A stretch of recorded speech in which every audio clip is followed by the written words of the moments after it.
Okay, so it's the last lecture today. So we'll talk about the visual analysis part, particularly for image manipulation. Okay. Okay.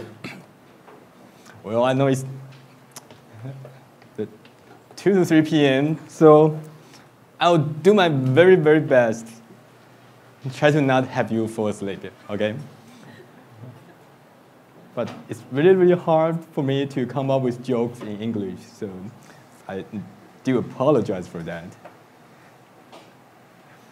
All right.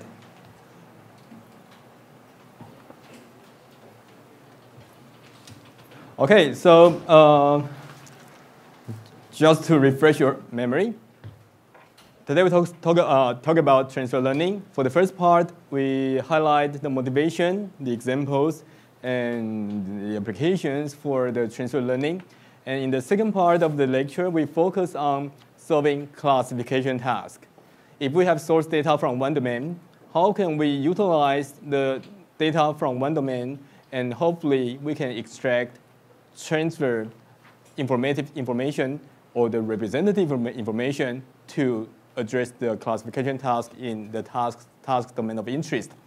So like several examples I gave you earlier, what if we have the photos in the image domain, and if we have sketches in the target domain, and the sketches are really the images we need to do recognition. So how can we borrow the information? How can we borrow the information features learn from source domain to the target domain?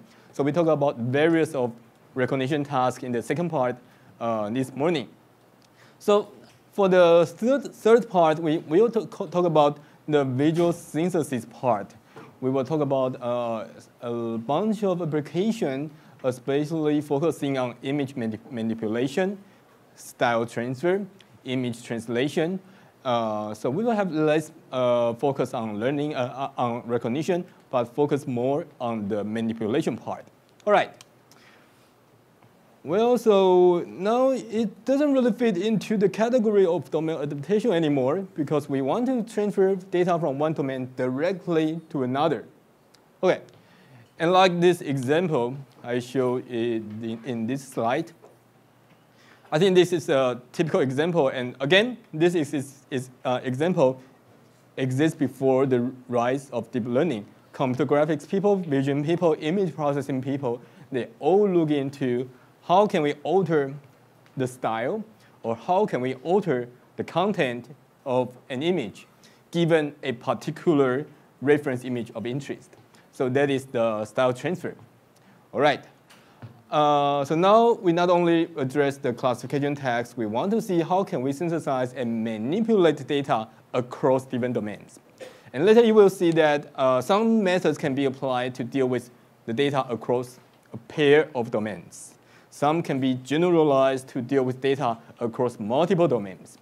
And right, I think we will cover those in a couple of minutes. Right, so let's see.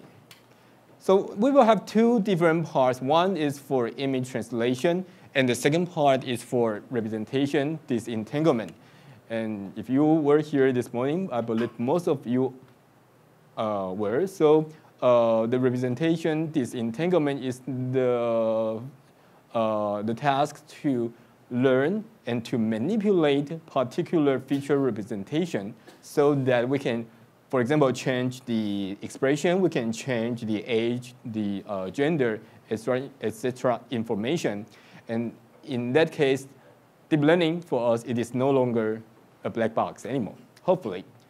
Right, so anyway, so for the first part, we will focus on style transfer, image translation, and the second part, we will focus on representation disentanglement. But in either case, in both cases, we are dealing with data across two different domains. And you will see that as we gradually cover the topics, the models for image translation, it can be applied to a bunch of applications like person re-ID. If you remember, we mentioned this morning. But anyway, I think we will go directly into each model, then we will have a better feeling about this. All right, again, these models are pretty new. Most of them are proposed in recent years. So I think this is a good summarization in terms of image translation and representation disentanglement. All right. So how many of you are currently working on these directions? How many of you are like master students, or if you are in industry, are you working on similar topics? Well, if not, I think I can explain a little bit more details in case you are not that familiar. Okay. Well, when we talk about image translation, image manipulation, of course, we need to talk a bit about, again, generative adversarial networks. Although I know this should be covered in the last day of this summer school, right? The generative models. But anyway, before we have our expert talking about, introducing about this model, I will simply highlight the GAN model. But again, I think most of you have heard of this and are familiar with it. So basically, we have a pair of network models.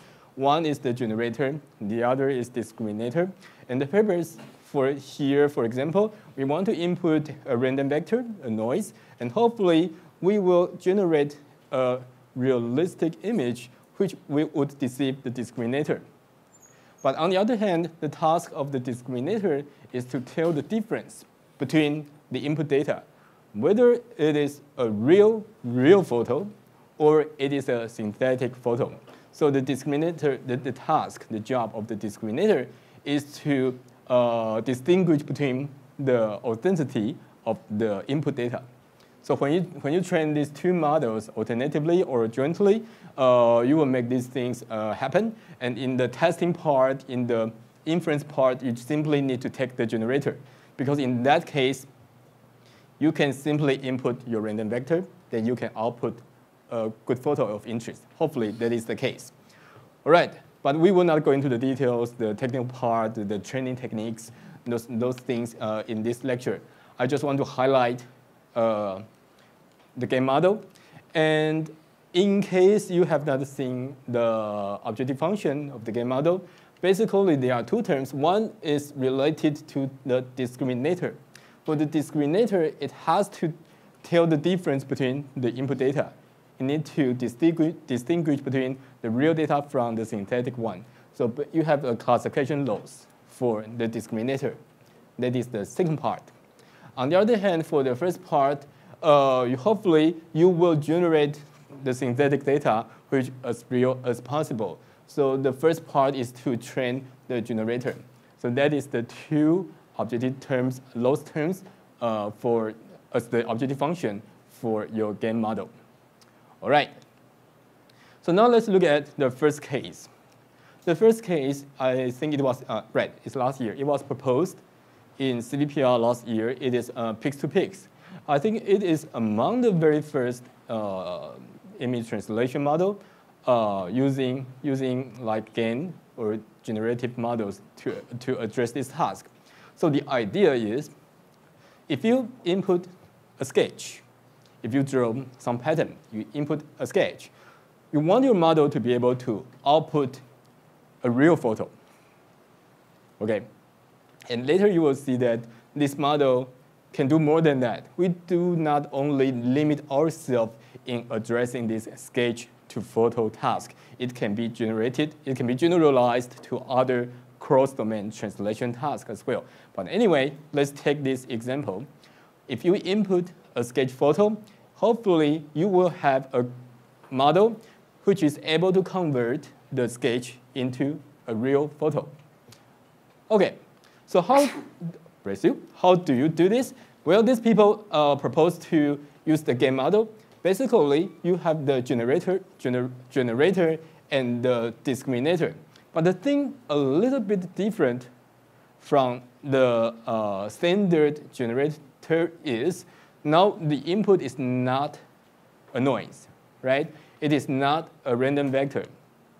So when you implement this model, you need to design an autoencoder or variational autoencoder, VAE, so that you can take the image as input and output the image as well.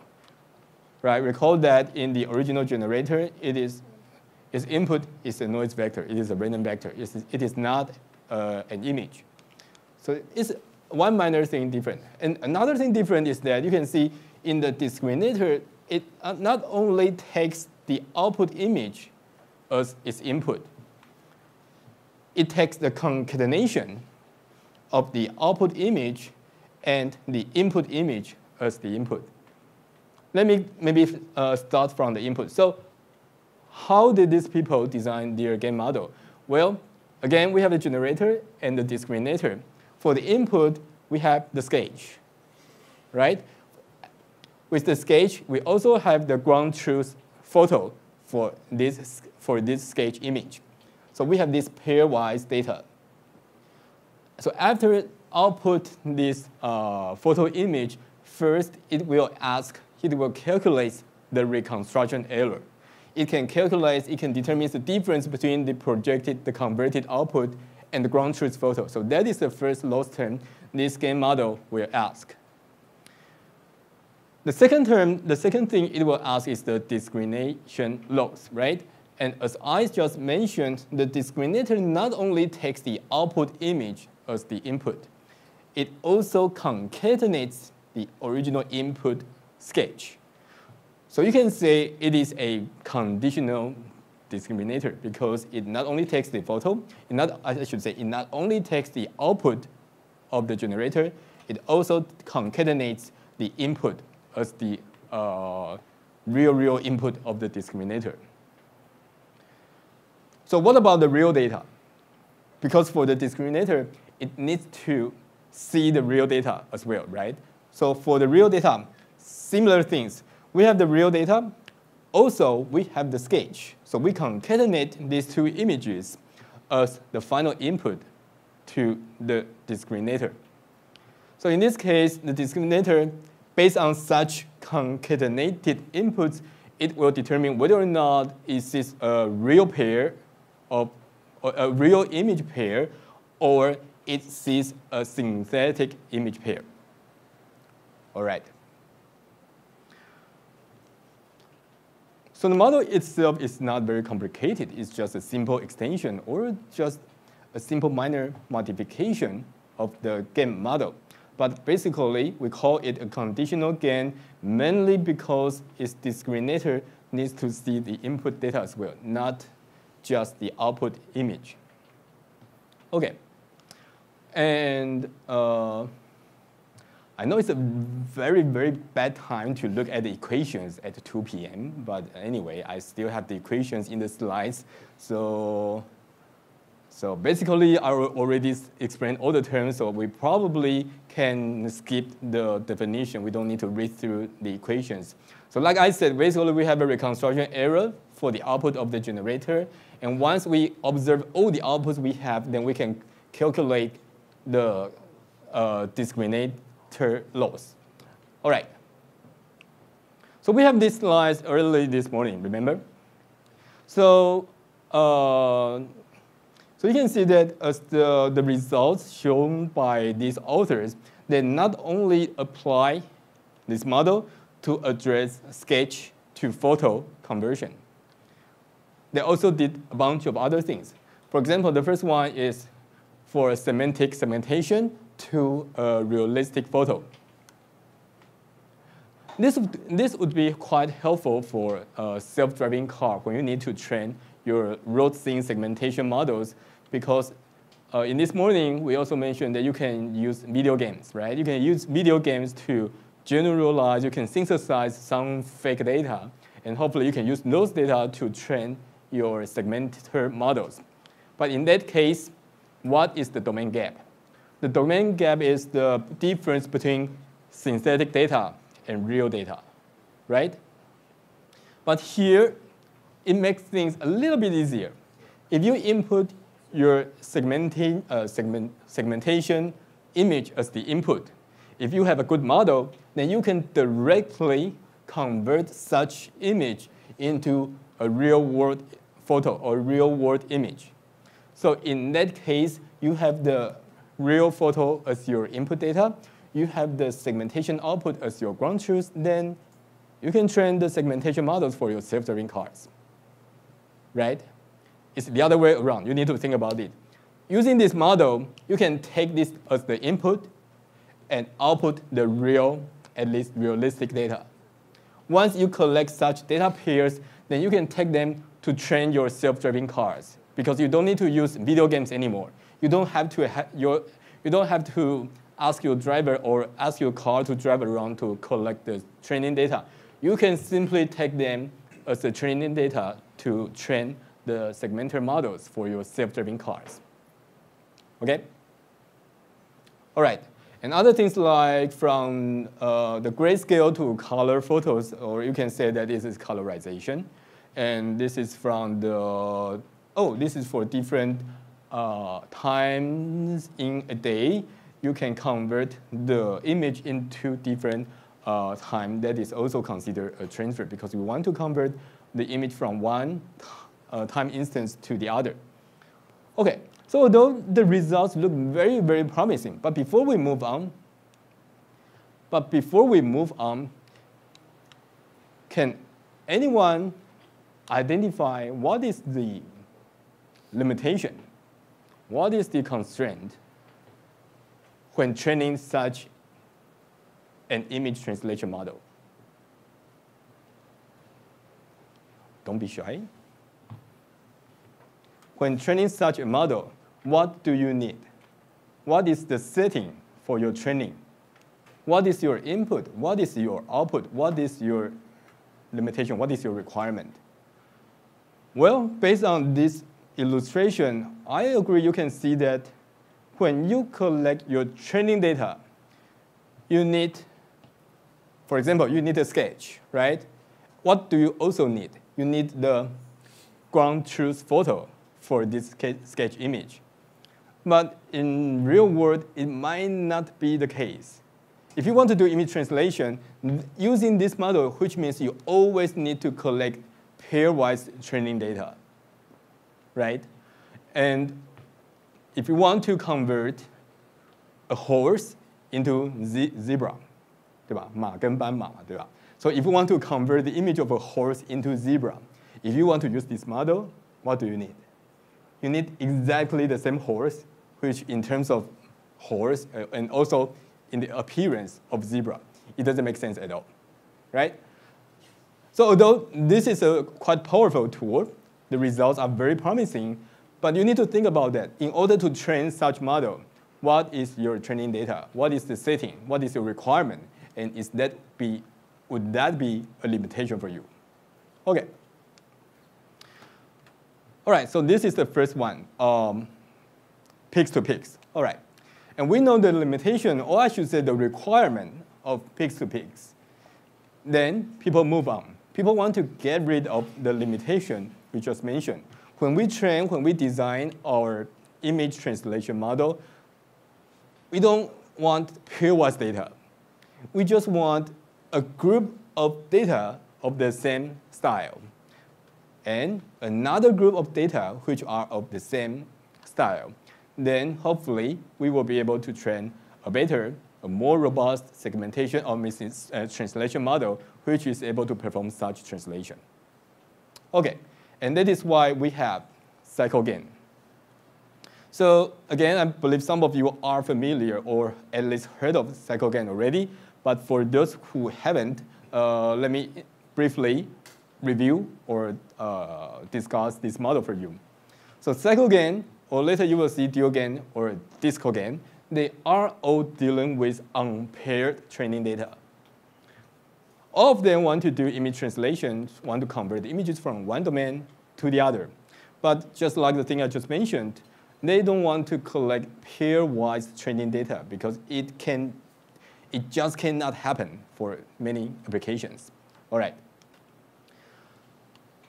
Okay, so this model is quite new, actually. It was proposed last year in CVPR. So actually, they were proposed in the same year. Both of them were CVPR 2017 papers. All right, so in cycle gain, they just want to collect a bunch of data of the same type, but they want to get rid of the requirement of pairwise data.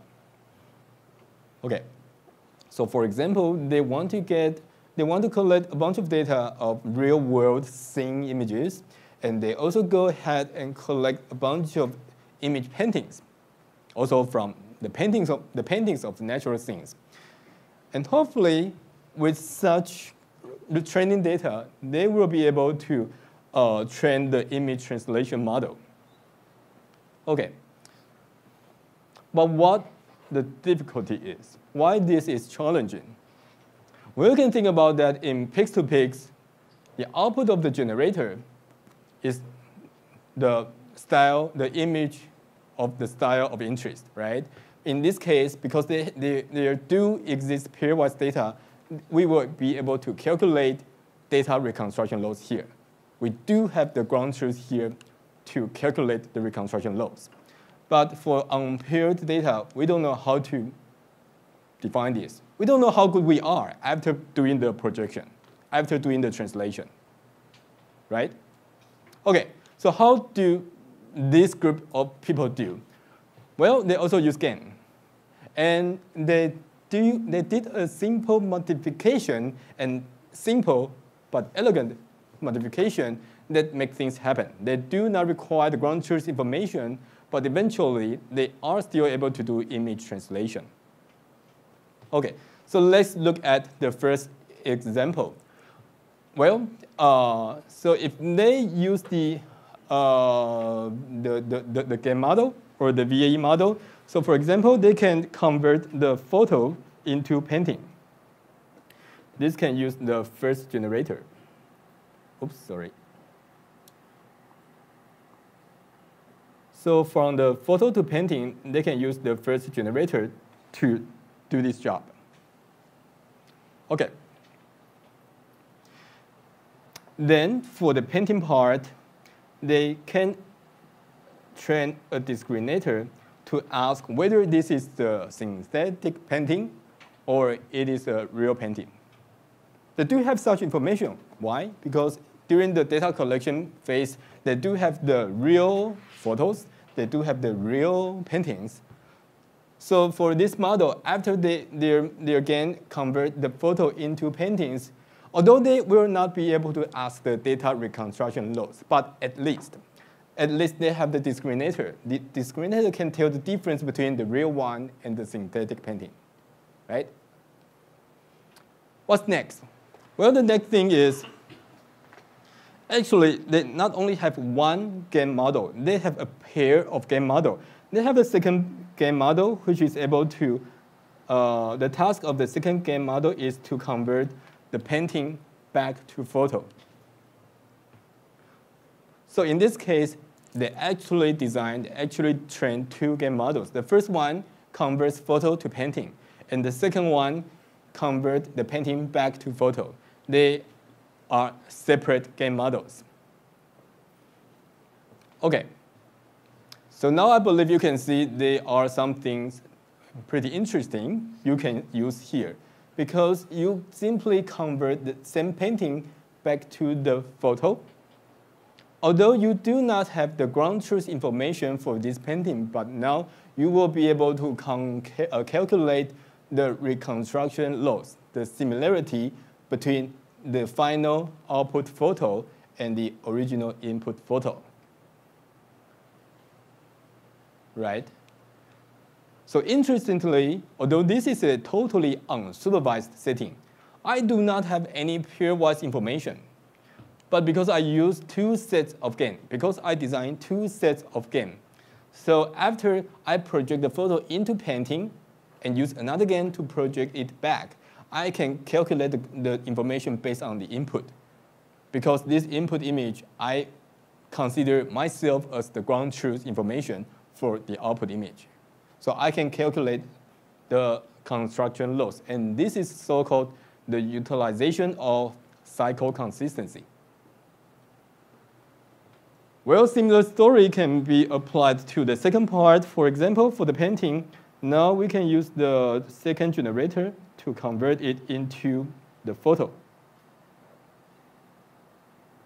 And for the photo, we have the second discriminator. It can ask the authenticity of the output image. It is either a synthetic one or a real photo, right? And finally, we can apply the first set of generator to convert the photo back to painting. So once we do this, again, we have the cycle consistency without any ground truth information.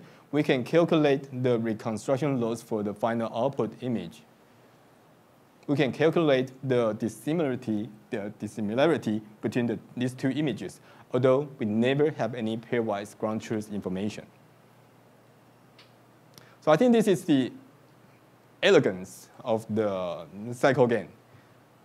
They focus on a unsupervised setting. They do not require any correspondence, and it makes sense. It can be applied to real-life practical applications, and without any ground truth information, without any pairwise information, they simply train two sets of gain models utilizing the cycle consistency, and that is why they can do the conversion between two sets of data of distinct types of styles. Okay, so good so far? All right. Now, okay, I do have the components here.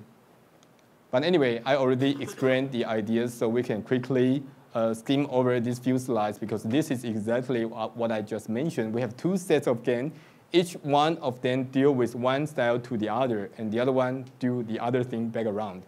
And they do utilize the cycle consistency. And fortunately, we don't need to read through the equations. All right. But finally, although we don't need to go through the equations, we already know how each component functions in these two sets of gain models. But I think it is quite straightforward to look at the final objective function. We have two sets of gains, right? So one gain loss for each. For example, one is photo to image, one is photo to painting, and the other is painting to photo, right? And the third one is cycle consistency. We want to guarantee that for a photo, after the conversion, it goes to painting. Then after the second conversion, it comes back to photo. Then we can calculate the reconstruction loss. Similar remarks applies for the other one. For the painting, after conversion, it goes to the photo domain. And after the second conversion, it goes back to the painting domain. Then we can calculate the reconstruction loss. That is the case. But there's one tiny thing maybe you also notice. When they calculate the reconstruction error, they calculate the L1 loss, not the L2, the Euclidean distance between the two images. Okay. So I think the reason why is they want to focus on the higher frequency part, not just the overall reconstruction, because for some of you already have some experiences in image processing, image reconstruction. You know that although calculating the L2 norm is one of the possible metrics to evaluate the reconstruction ability of your model, but overemphasizing the L2 norm would result in a somewhat blurred image, right? Because the L2 norm only focuses on minimizing the mean square error, the sum of the mean square error of each pixel.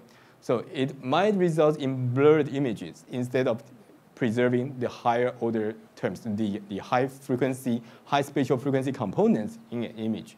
So I think that is the reason why instead of looking at the L2 norm, they calculate the L1 norm here in the cycle consistency term. Okay, so are we all good with this? All right, so you can see some examples here.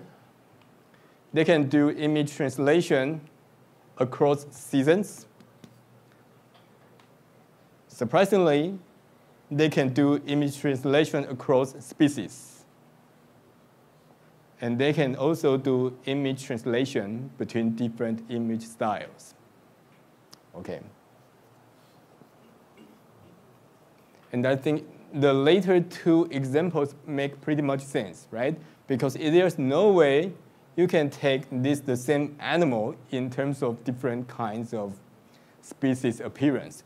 And again, if you want to do the style transfer between two particular painters of interest, there's no way you can get the same painting, which is drawn by two different painters, right? So I think this is why cycle gain attracts the attention from many people recently because it is very promising in terms of this translation ability, but at the same time, what they did, they got rid of the limitation of getting pairwise data for training. Okay. Well, like I mentioned a few minutes ago, actually these three models, they all did the same thing, exactly the same thing. In 2017, two of them are ICCP papers. One of them is ICML papers. They all utilize cycle consistency. They all say, no, I do not want pairwise training data. So they come up, eventually, surprisingly, they come up exactly the same idea.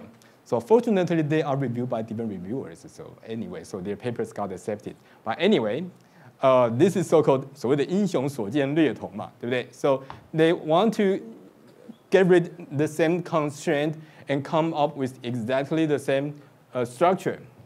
But of course, using cycle gain, I think it is the easiest way to show this figure to give you the idea how they transfer the image from one domain to the other, how they utilize the cycle consistency. I can simply take one of them as example, like this one, disco gain. For disco gain, they convert the image from one style to another style as well. For example, the girl with blonde hair to the girl with black hairs. But of course, you cannot, well, you can dye your hair, right? But anyway, but when they train their data, they simply go ahead to collect a bunch of face images with blonde hair, and they go ahead to collect another set of images from different groups of people with black hairs.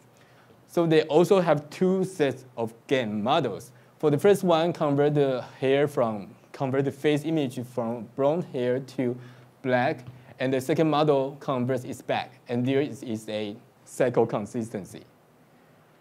And the same story goes to the second one, black to blonde, blonde back to hair, blonde back to black, and with the cycle consistency. And at the same time, because they do have the ground truth, real blonde hair data, they do have the real black hair data. So after the output of the black hair synthetic data, after the output of the blonde hair data, they can ask the discriminator, right? So somehow they just replot the figures. Then they got another paper. No, I mean, there are different groups of people. So these two different groups of people, these three different groups of people, they have exactly the same idea for image translation, for unpaired training, using unpaired training data, using exactly the same structure, two sets of gain plus cycle consistency. Okay. All right. So you see how these stories gradually move from the very beginning of the translation model to different levels to make things more robust. Like in the very, very first model, pigs-to-pigs, we said that we need pairwise data. Now, for the cycle gain, disco gain, and dual gain, we don't need pairwise data. But at the same time, with such unsupervised setting, we are still able to do image translation. But what is next? Just like these groups of people, they move from pigs to pigs into such unpaired training data for image translation. What would the possible limitation, or what would the possible drawback of such data? Anybody have any idea? Remember that in today's lecture, I said there will be a couple of keywords. One of them we mentioned a lot in the second lecture is common feature space, right? So for the pigs-to-pigs model, or for the cycle gain models, can you identify the common feature space for cross-domain data? Probably not, right? There is a commonly shared feature. I should say, there is no feature representation which is commonly shared by cross-domain data. You simply cannot find it, right? So why we might need it in some applications? For example, if we want to do face recognition, given your image, even your hair is black, blonde, or even bald, etc. Given your image, you really want to do face recognition. It doesn't matter what color of your hair is, right?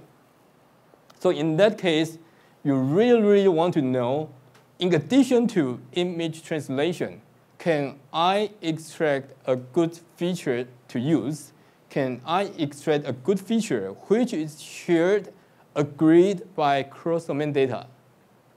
So that in the future, if I want to do face recognition, if I want to do object recognition, any kind of classification analysis tasks, I am still able to use this model, not only for translation, but also for classification, for cross-domain classification. Okay. So are you with me right now? We need a common feature space for image translation model. And the use of pix-to-pix or the use of cycle-gain-based model, they simply do not have such information. Okay, and that is why we have UNIT. Okay, so UNIT is also an unsupervised image-to-image translation model.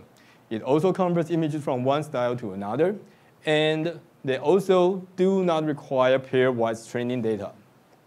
Okay, so what is their idea?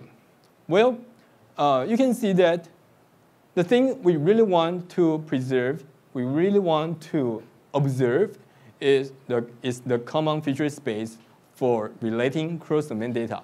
Such feature space, when it relates cross-domain data, it would allow us to perform image translation from one domain to the other. And at the same time, if we really need to do content classification, for example, we want to do face recognition, for example, we want to do scene analysis, scene classification, we can take the feature observed in the latent space to do the classification, right? Okay, so that is why a group of people from NVIDIA, they came up with this idea. And that is why they use the road scene images as example, because obviously training, designing self-driving cars would be one of the directions of NVIDIA. So I think that explains why they use such examples in their work. Okay, so how did they do this? Well, the model is not very difficult either. You can see that they utilize the model based on VAE and also the model based on GAN. VAE is variational autoencoder, in case you haven't heard of it. And that is the first part of the model. You have the input data, and you try to do the dimension reduction and also do the reconstruction part. And at the same time, you need to have some constraint for the latent vector. And I believe you will hear more about this in Friday's course, in Friday's lecture. But anyway, so the first part is VAE. I should say the first layer, the first stage, and the second stage. What's next? The next is the GAN model. So you can see that from the second part and the third part, this combination is a GAN, right? Because starting from the second stage, it takes the latent vector as the input, just like a noise or some random vector. It takes the random vector as the input, and it converts the random vector into some outputs, and that output will be classified or be identified by the discriminator. So basically, it is a VAE GAN model. Okay, and now let's see how they would able to address the image translation, but at the same time, they can guarantee that the gray part, it is a commonly shared feature for cross-domain data. Okay, so now let's see.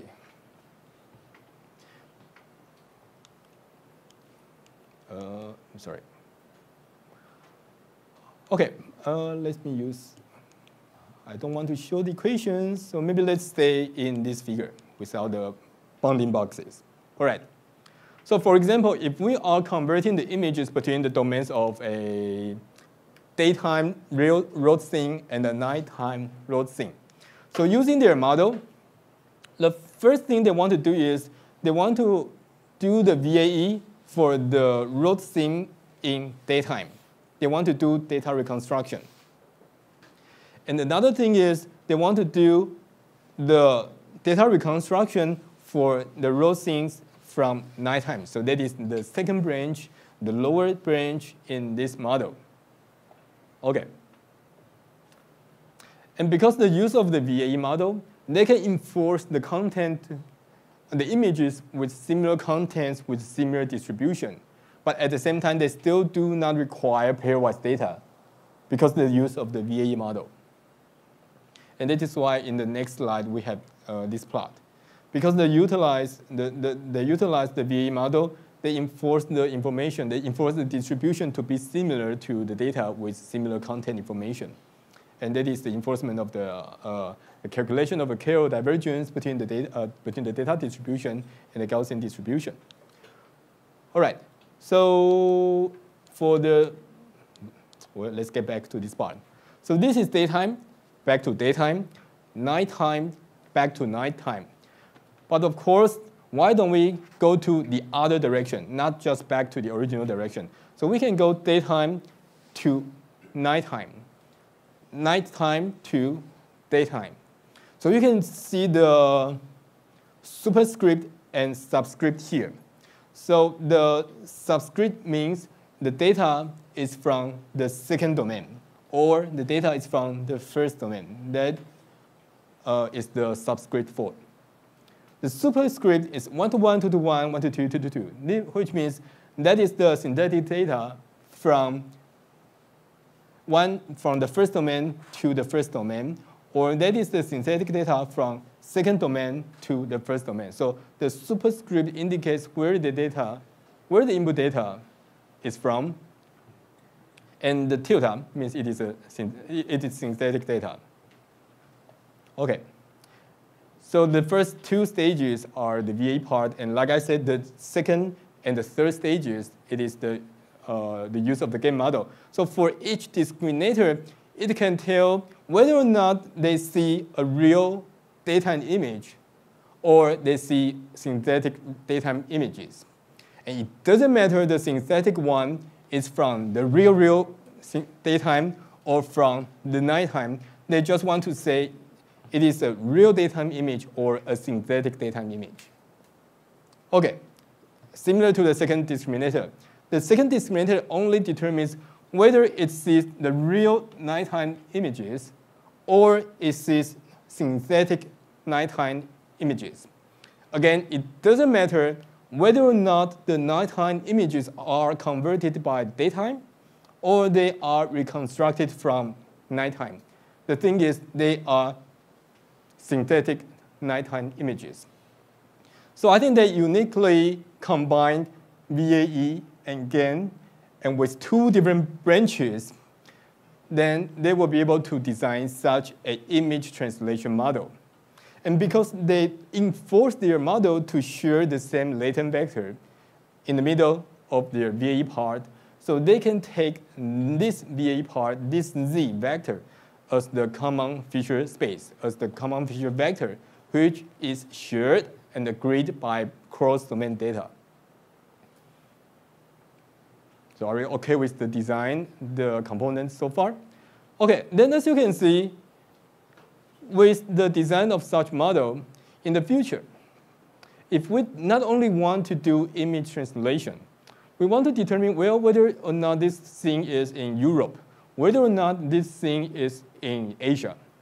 Then we can take this common feature vector, we can take this latent vector to do image classification. Or I should say, taking the daytime image or the nighttime image, we want to determine where this thing is in Taipei, is in Frankfurt, or in other cities. Then daytime or nighttime inputs, we can always take this feature vector to train our classifiers to do the classification. We do have the commonly shared feature. Okay. So are you okay so far? So again, well, I see people shaking his head. So we start from the peak-to-peaks using pairwise data. Now I don't know what to do. Okay, so we start from the peak-to-peaks. We do have pairwise training data to train the image translation model. Then we move on. We get rid of the pairwise constraint. We have cycle gain, discal gain, and dual gain. Such models only collect 2 sets of data of different types, but without any pairwise information. Then they can do image translation. Although they are doing a good job, but they are not able to result in a common feature space for image classification purposes. And now we have unit. Unit, again, no pairwise data, just 2 sets of data, each set of data of the same type, of the same style. Then this model allows us to do translation, and at the same time, we have the gray vector. We can do classification using this feature vector. Okay. Then we can skim over these few slides and a few equations. So you should be happy. We didn't read through the equations, right? All right, so those are some example results from unit. And like I said, these people are from NVIDIA. So they are doing self-driving cars. They are working on self-driving cars.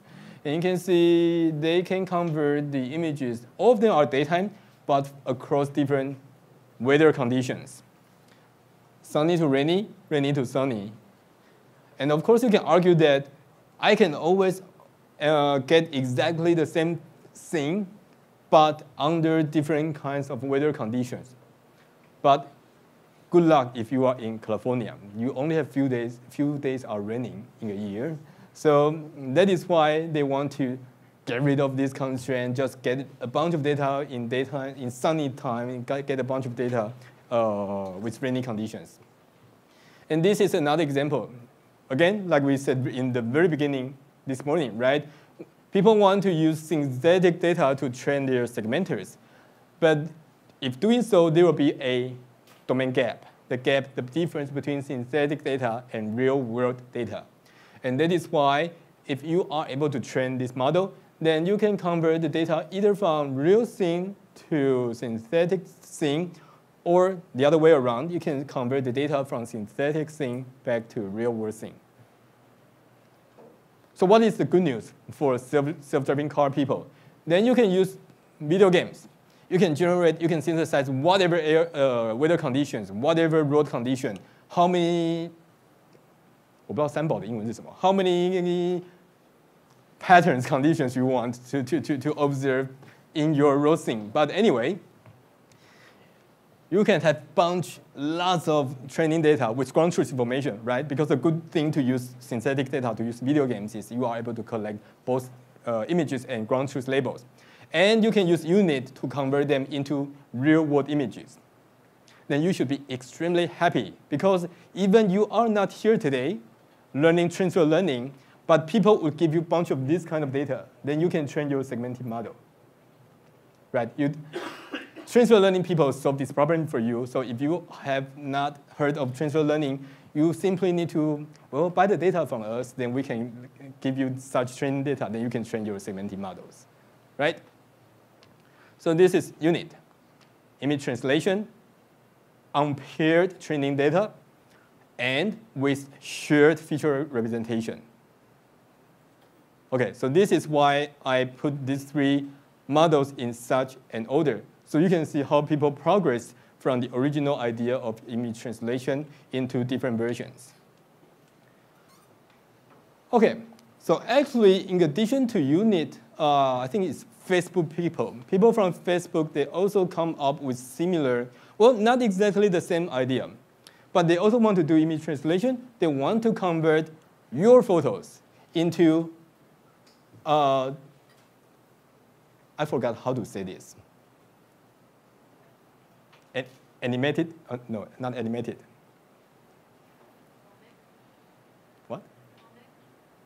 comic? Yeah, you can say this comic style or any other style. But anyway.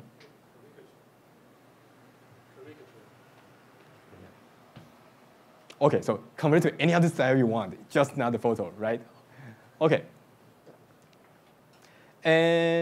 But the thing is, because they want to convert any of your photos into like the comic style or for any other style, but you do not have such data for them to train, right? There is no pairwise data of you and your comic style to train pix-to-pix, those kind of models. So what did they do? Well, in last year's ICLR, they came up with, well, quite a simple model. It's even simpler than UNIT. There is only one set of GAN. There has two encoders, but actually they are exactly the same. They only have an additional, no, there's not additional. That is part of the GAN. So there is a discriminator. So how they utilize such a simple model, but at the same time, they can do image translation. At the same time, they can do such work without pairwise training data. Well, again, do not look into the equations. Let's look how they did this. So for example, they have a bunch of photos from different users, like Brad Pitt, okay, and of you, and many of you. And they can collect a bunch of face images in different styles, for example, in comic style or in other kinds of styles. Okay, so what they want to do here for the encoder is, it doesn't matter it looks at the real photo, or it looks at the image of the comic style or for some particular style. The encoder will extract only the content information, the identity or the content information. Doesn't matter what kind of style images as the inputs. So they try to train a powerful encoder just encode the content, the identity information. I should say content, just to encode the content information. What about the discriminator? What about the decoder? Or you can say the generator in the GAN. The generator or the GAN, it would convert the latent vector back to the original image. So I should say back to the image of the comic style or whatever style you are of interest. So for this girl in the comic style, after the extraction of the content information, you want to decode it back because this comic style is of your interest, right? What about Brad Pitt or the photo of you? After extracting your content information, hopefully it will decode back to the comic style of your photo. So this decoder would focus on decoding, reconstructing the style-specific output. Okay? So this is the part of the autoencoder. But of course, during the training part, which ones have the ground truth info? Only this one, right? For this girl, we can calculate the data reconstruction error. But for Brad Pitt or your photo, there's no way you can calculate the reconstruction error. But it might not be a big deal. Why is that? Because if we move on and see, this F is exactly the same encoder in this structure. And this encoder will also text your comic style image as the input. Okay? Not like the original one. The original one, when it takes your input, it is your photo input. But for this encoder, exactly the same encoder, it takes your comic style image as the input. But remember, what is the purpose of this encoder? To extract content-specific information only, right? So hopefully, the feature observed by these two encoder outputs, they will be identical or similar to each other.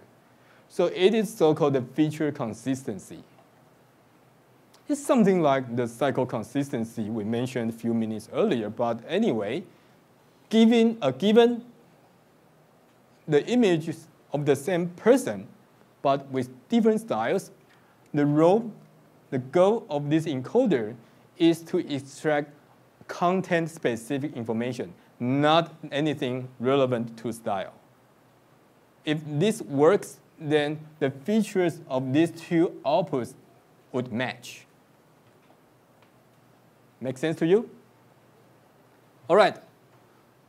So it is good that although we do not have any ground truth information for Brad Pitt, for your photo, we have additional things to ask, just like cycle consistency. We can do this.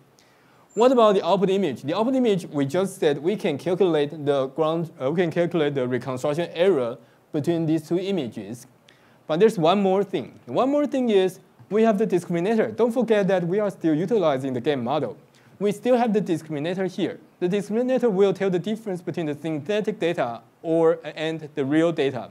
And here, the synthetic and real, we mean the real comic style or the synthetic comic style, right? So for this discriminator, it can ask whether it sees the real comic input or these two. These two are synthetic comic style input.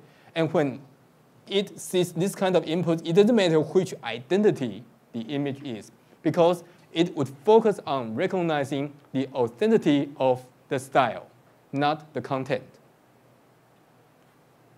All right. So it pretty much concludes the idea of this model. It looks simple, only VAE plus gain, just like unit, but just half of the unit structure. But it can do image conversion without ground truth information.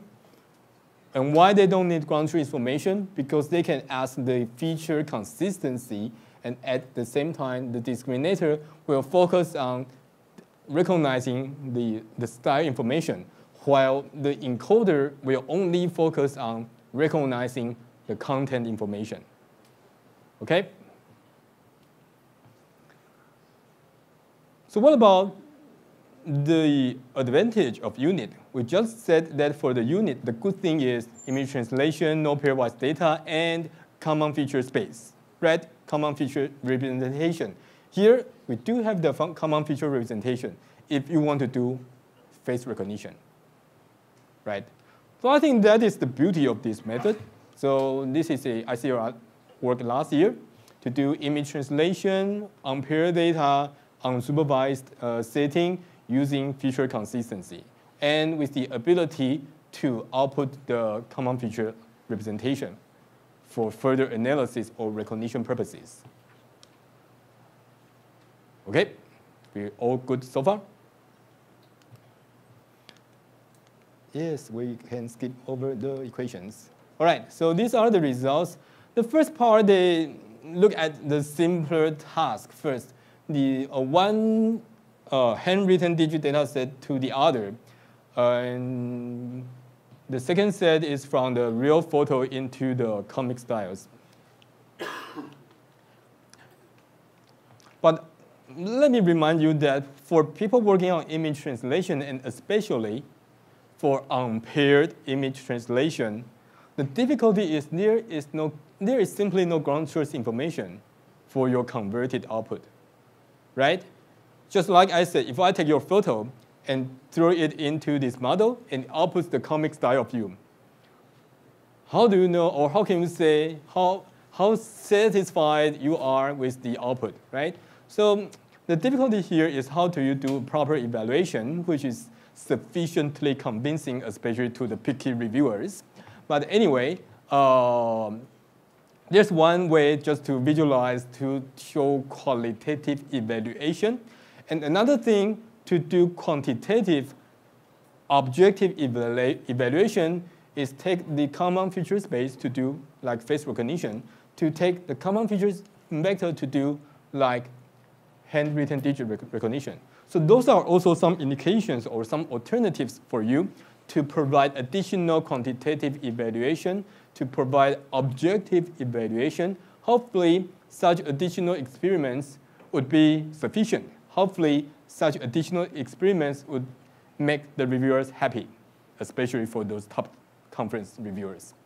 Okay, so those are the results for this image translation and visualization results. But just like I said, there's no way to provide quantitative metrics to indicate how good these converted images are. Okay. So, okay. So are we okay so far for the image translation?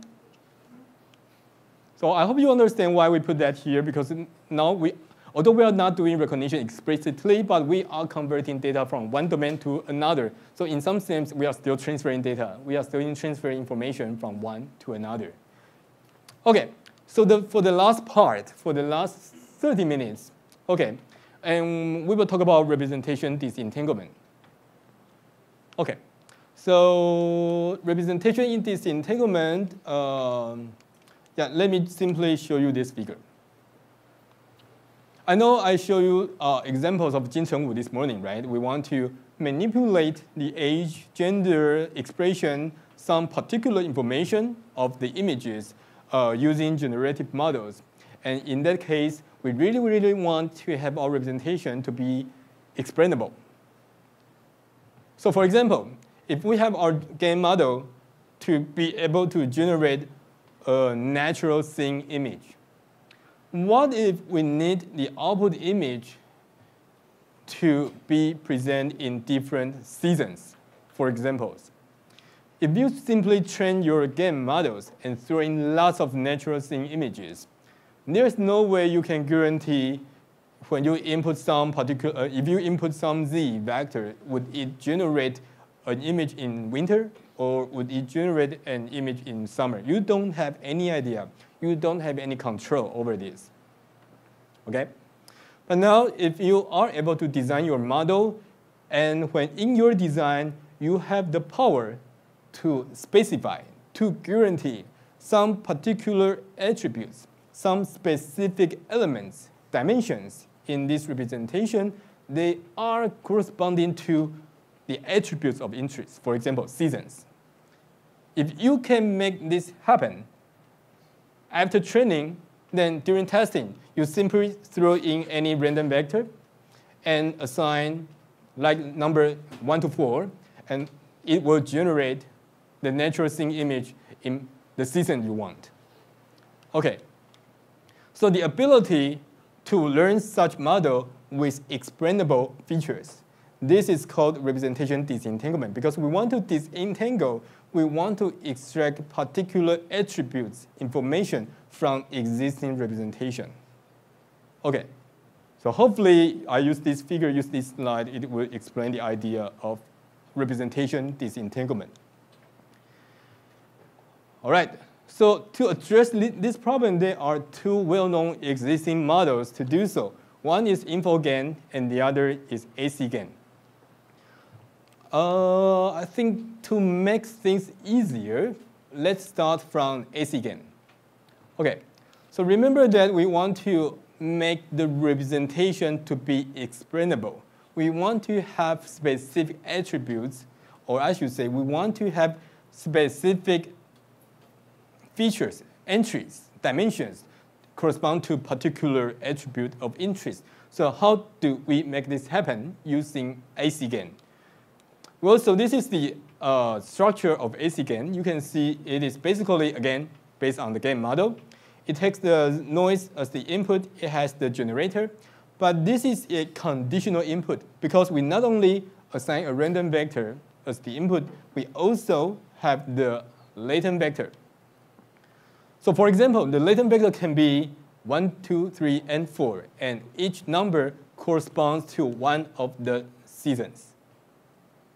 Okay?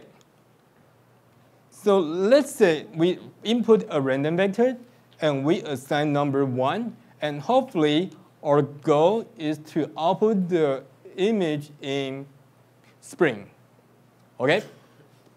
Then we also have a bunch of real-world images. And we not only have the real images, we also have their ground truth information. We know each image, which season it is taken. Okay? So for your discriminator,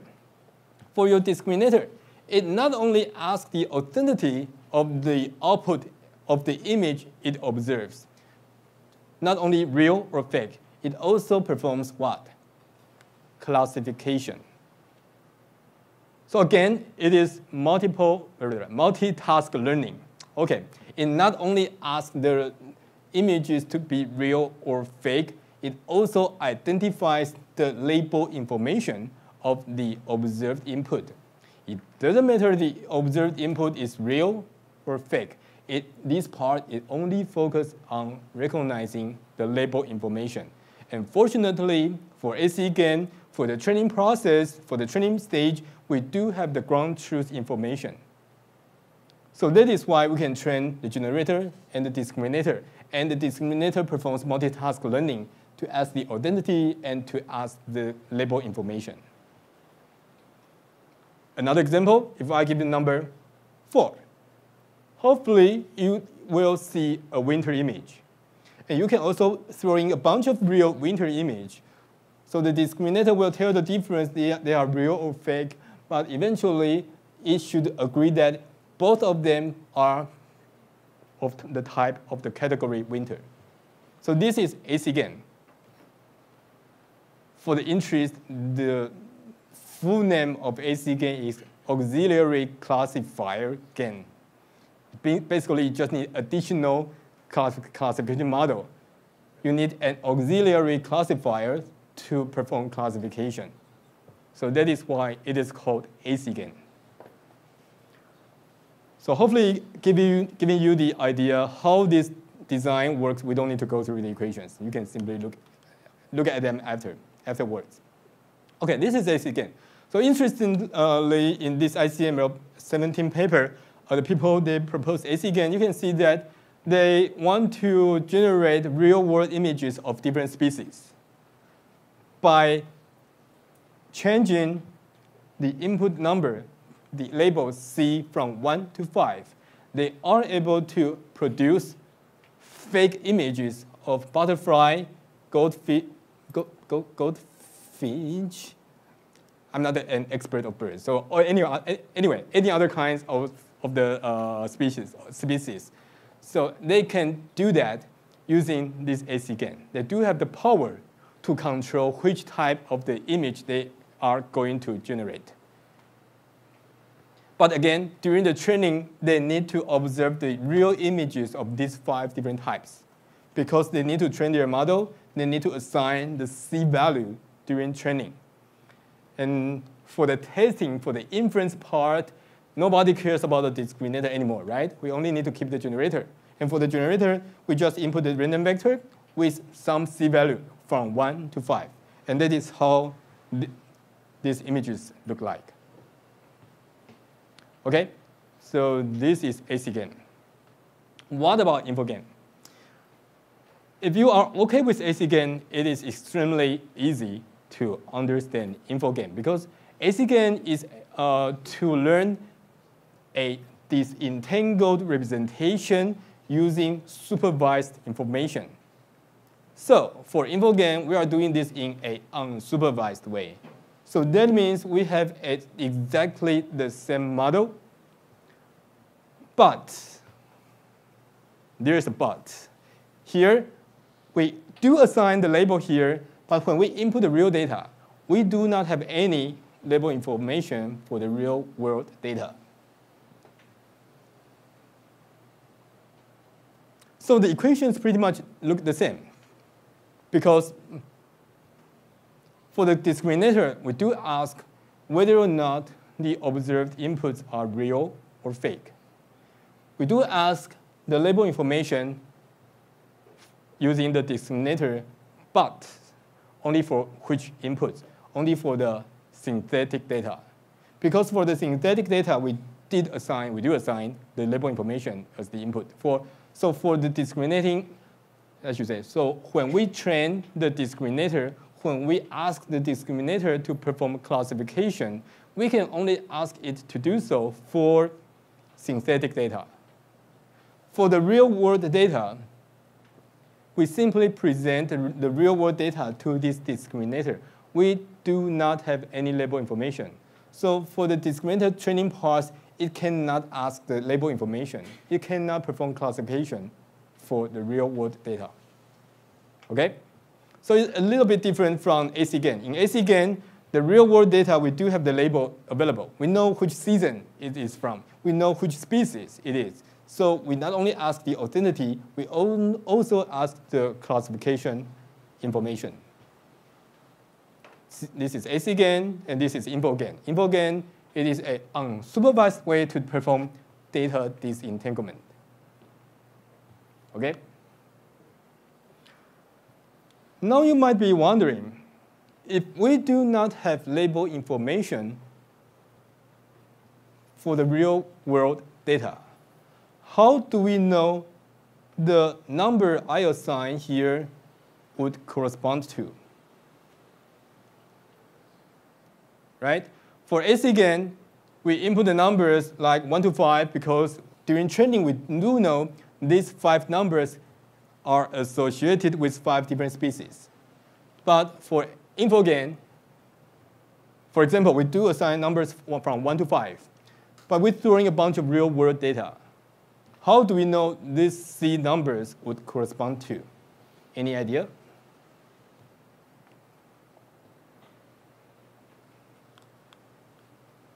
But remember that for the discriminator, it still performs classification of such synthetic data based on the label information it is assigned. So essentially, you can say the discriminator, or you can say the entire model performs what? Not classification, but clustering. Clustering based on the number of clusters, which is equal to C. Let me give you an example in the next slide. So this is the training of the InfoGAN model using the digit data sets. You would think if I assign the number C from 1 to 10, or I should say from 0 to 9, you would generate the data with numbers 0 to 9, right? That is what we would think. But because of the fact there that when you train the InfoGAN, there is no label. Well, I do have the presenter. When we throw in the real-world data to this model, there is no label information, right? So basically, what we are asking this model to do, we are asking it to classify such data into 10 groups. Which 10? Totally depending on how such data look like. So for example, in the beginning, even we throw in the data of different digits, but fortunately or unfortunately, these digits, they are in different orientations.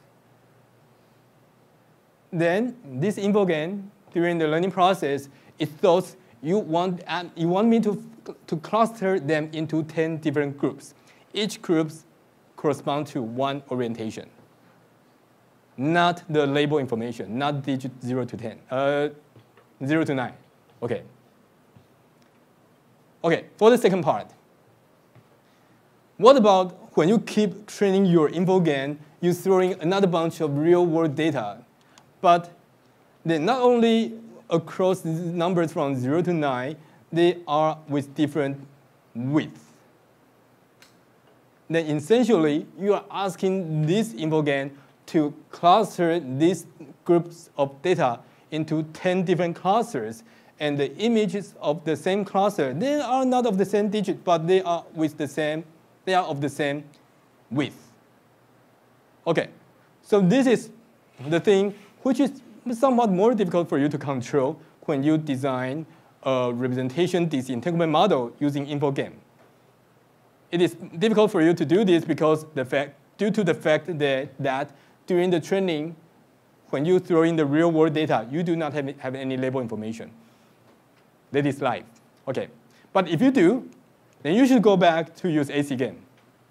Then you have exactly the power to control what kind of images you would be able to manipulate, you would be able to produce. Okay?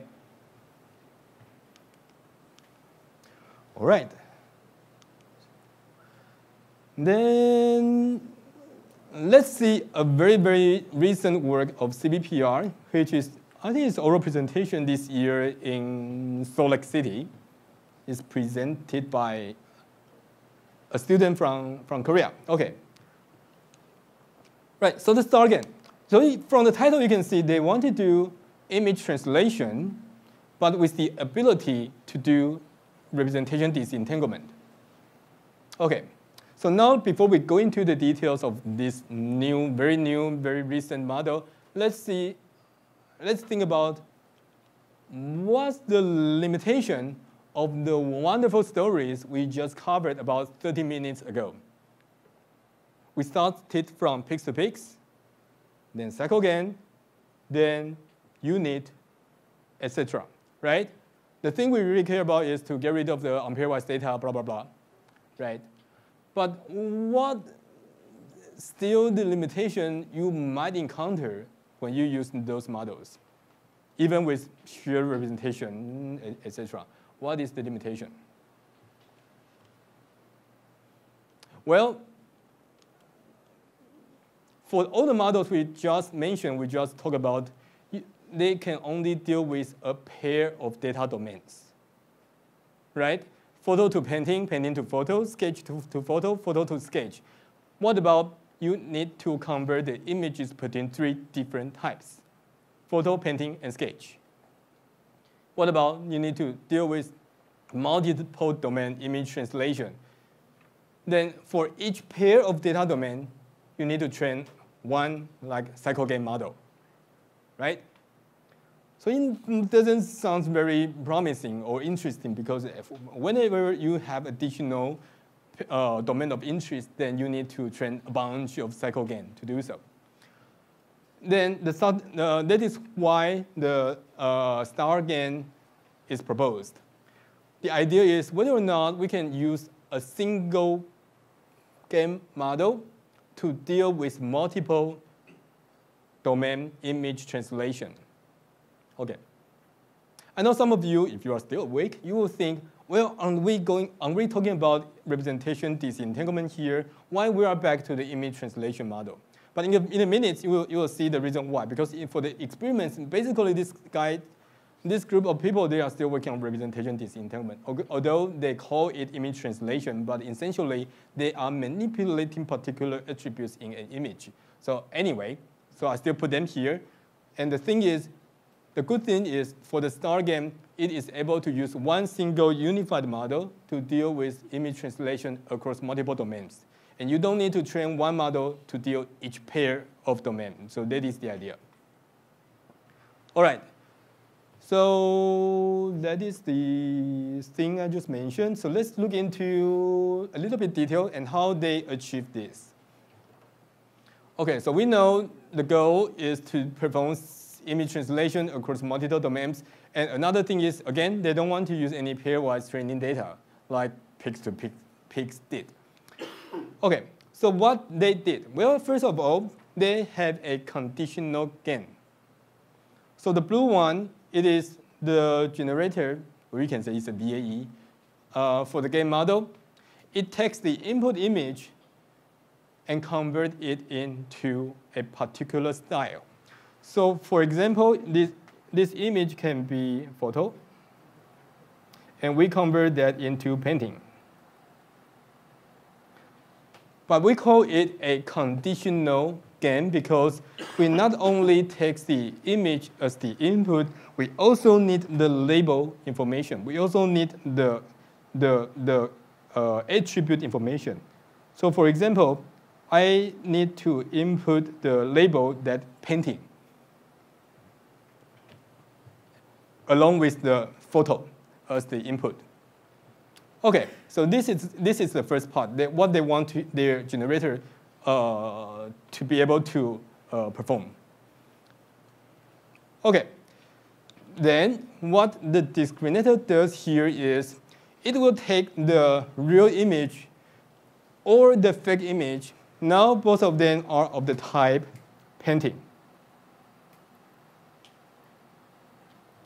Right? During the training process, they do have the real painting data. They also have the painting images they just converted from the previous component. Right? So for the discriminator, for the real painting or the fake image, for the fake painting image, they can ask the identity. That is what the discriminator designed to do. At the same time, they can do domain classification. They want to identify which style such images are. So again, it doesn't matter it's real or fake anymore. This part only focuses on the label information of the observed input. So for this part, the domain classification, it should output the label painting, right, for the discriminator. It's not the end of the story, because there are more things they can do. They observe there is additional information they can utilize, try to train their model better. And that is using exactly the same generator. Exactly the same generator. Didn't we just say they can convert the photo into painting? So now they have a fake image which is painting. Okay? And why don't we assign the label which is like photo? My writing is terrible, so bear with me. So if we input the images we just converted, which is a fake painting, and we assign the label as photo, then we can ask this generator to convert such image back to the original image, right? So the converted image would be photo. With the photo image converted back, what can we do? We can ask the reconstruction error. Even though we do not have like ground truth pairwise information, and this is exactly what technique in which model cycle gain. Right? Didn't cycle gain use the same technique? It converts the image from one domain to the other and use a second generator to convert it back, right? But although it is able to utilize cycle consistency in cycle gain, but cycle gain can only deal with a pair of data domains each time. Here, they want to use one single gain model, and this is a conditional gain. So they not only take whatever image, real, fake, whatever style it is, they also take the label information, the domain information. So if you are dealing with 5 domains, this can be from 1 to 5, right? So it's different from cycle gain. It can only deal with a pair of data domains each time. So are we OK with this part? We can convert image from the fake painting back to the photo when we input this, not only the fake painting and also the label photo. So this is a conditional input for this generator.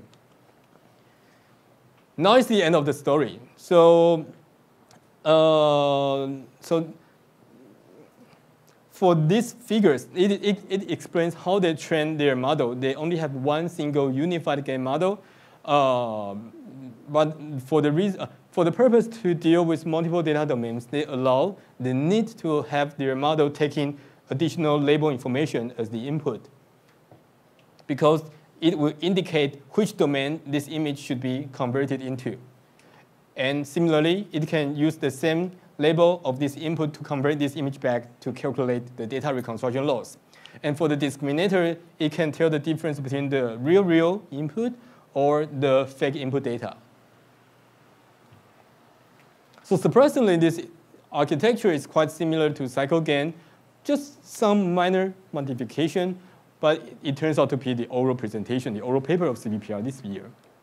OK, now we can skip these equations. OK, so now this is the reason why I said they are still doing disentanglement representation. You can see they are converting the face images into different attributes, like different color of the hair, gender, age, or the color of the skin. So basically, I believe this model has limited ability in terms of performing image translation, because the content information should be preserved, should be quite similar across these domains. Not like not like the road scenes during different seasons or the road scene in different lighting conditions, etc.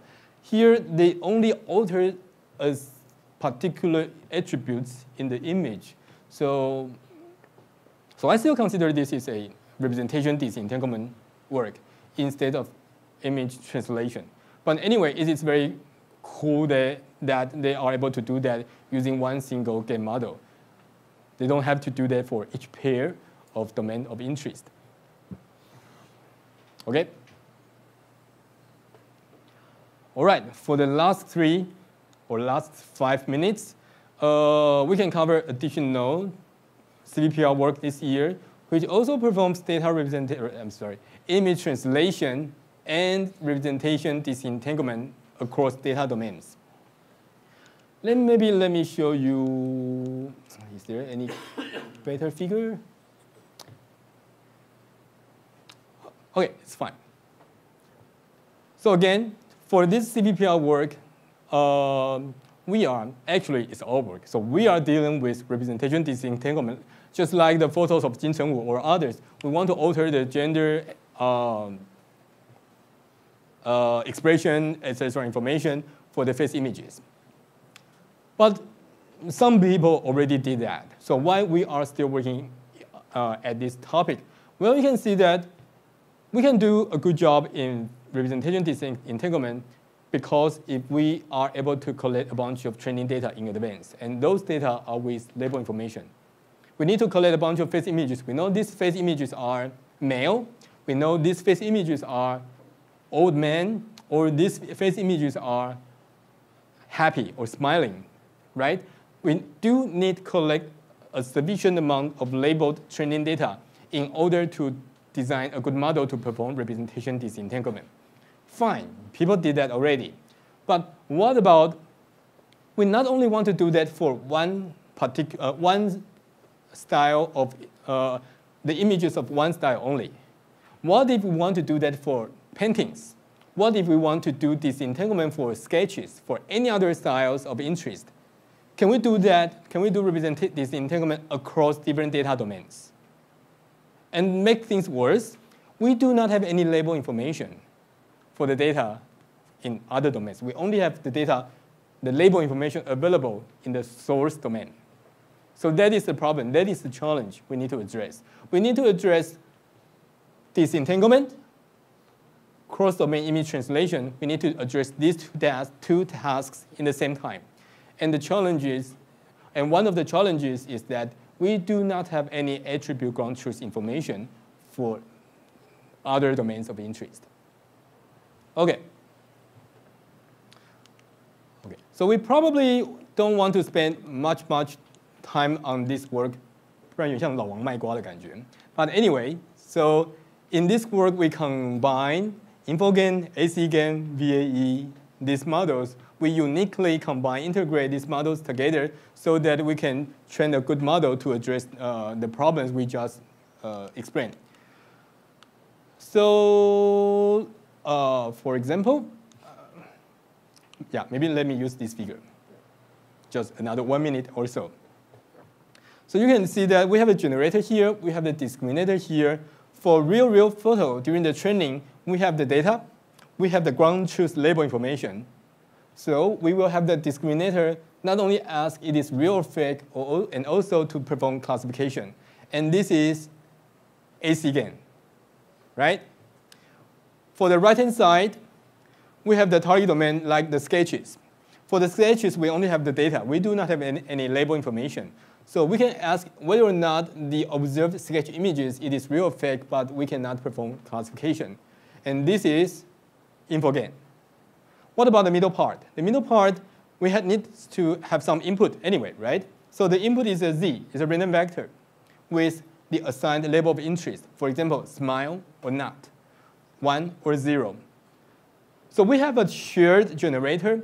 This shared generator would allow us to convert the data from the random vector into real photo and into the sketch. And such converted manipulated photos or sketches are with the label of interest because we asked this model to do so. So we can do so even with only label information available in one domain, but not in the other. But you might ask that, in this case, the input is still a random vector. What if we want to convert my photo into sketch, and I want to alter I want to manipulate the expression there? We need to have the photo, the image as the input, not the random vector. Well, we can do that, not a big deal.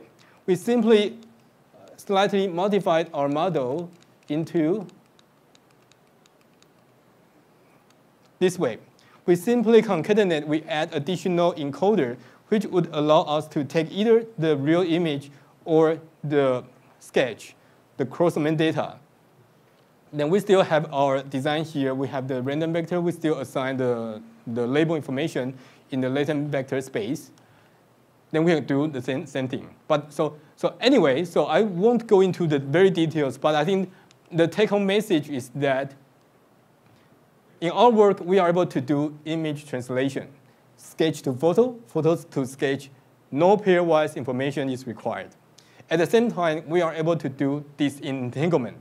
We can convert original image into, like, with sunglasses, with glasses or not. And we can also convert such people, the sketch images, into photos. Then we ask them to with glasses or not.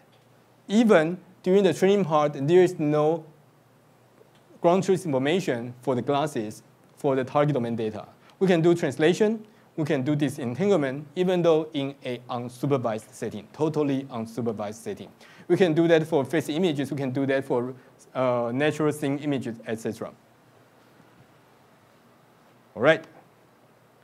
So if you are really, really interested in, so feel free to look over ours and recent papers on disentanglement, starting from InfoGAN, ACGAN, and StarGAN, and this paper. OK. And like I said, another advantage is that we can take the final layer here as the common feature representation in case we need to do face recognition, in case we need to do scene recognition. So we are able to provide additional quantitative evaluation, which provide objective evaluation of our method, not just qualitative, not just visualization. And the final comment is that you can see that for different numbers, the data of different numbers after the projection, they are really close to each other. That means for the data of the same category, they are close to each other. But at the same time, different colors, if we use different colors to indicate different domains, the data of different domains, they are close to each other. So we did do an OK job to get rid of the domain bias in this work. All right, so this is a big table which summarizes and compares recent image translation work and also image representation disentanglement. Which settings require pairwise data, which setting can do pairwise or can deal with multiple domains, etc. I put them in a big table. If you are interested, then you can take a look at it.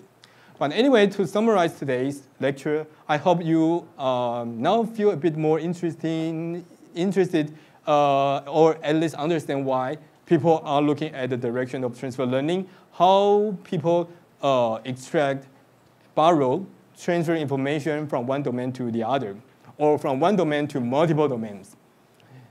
And as we discussed in the second and the third lectures, we present lots of applications in terms of classification, in terms of manipulation. They are all dealing with data across domains. So I hope you find these lectures, find today's lecture informative. And I believe in the last part, we have two wonderful TAs to give you some exercise for the image classification dealing with cross-domain data. So do we have any questions before we take another 30-minute break? All right, so if not, thanks again.